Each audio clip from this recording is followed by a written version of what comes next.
I'd like to welcome Kenora MPP Greg Rickford to the Q Morning Show. Good morning. Morning, Ken. Let's Morning, get right. Ken. Morning. Let's get right on the topic here. Such tragic news over the weekend about the discovery of the remains of 215 residential school children in Kamloops, to which you issued a statement on behalf of the province. You know, one of the darkest chapters in our country's history, Ken, and we're deeply saddened. In fact, the Premier called me on the weekend about this, and we walked through a number of things that we can do. And at the start of the week, first things first, Regional Chief Roseanne Archibald, myself, the Premier, and our government have ordered flags at half-mast, and we'll begin a process of mourning the loss of these children. There seem to be a lot of moving parts as we approach June 2nd. That's on Wednesday, and the lifting of the stay-at-home order. Then the first stage of reopening June 14th. Then the border restrictions, which have now been extended to June 16th. I'd like you to address all of that. Yeah, the stay-at-home order, 2 more days, and that lifts, and then we start on our roadmap, if you will, to our reopening phase. The Manitoba border is one of 9 orders that survived the group of orders associated with the much bigger, of course, stay-at-home order. In its simplest of terms, Ken, obviously, on the good side, we can look forward to less restrictions.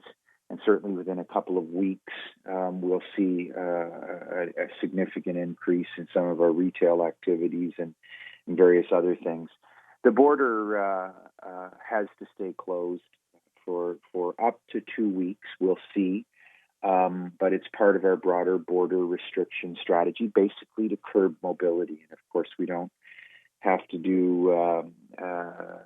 think about it much when we take a look at the Manitoba numbers that are still quite high. No, absolutely. Winnipeg is absolutely on fire with COVID numbers, and it's only 2 hours away. Well, they were higher than our province. They were higher than the city of Toronto on the weekend, and Manitoba's 1/14 of our size. So if you did some quick math, you'd find out that unfortunately things are not great there. So we recognize that there are a number of people that have had their vaccinations in Manitoba, but we believe that for now, less mobility will continue to keep our numbers low. And here in Northwest Health Unit, we've done a great job at that. We're now finally moving into a phase where if we were on that old color framework, Ken, we'd be doing good. So a shout out to the people of Northwestern Ontario.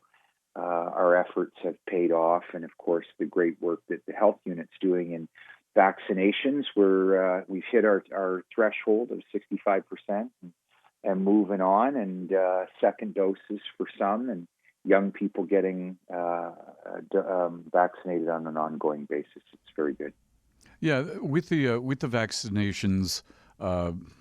If we stay on course, things will get better much sooner.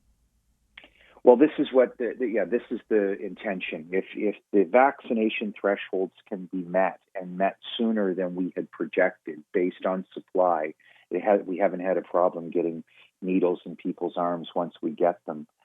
We can move things up. We have that kind of flexibility. The reopening plan lends itself to prospectively coming to the next phase a week or so earlier at each and every stop. So we're very hopeful, Ken, as you and I just discussed offline. I mean, both of us have had a vaccination. We're now looking at our second vaccination perhaps a couple of months sooner than the one that we expected. So that's thanks to the efforts of the great people at the Northwest Health Unit and the work that Premier Ford is doing in ensuring that the federal government gets us the supply we need, and we'll get them into people's arms.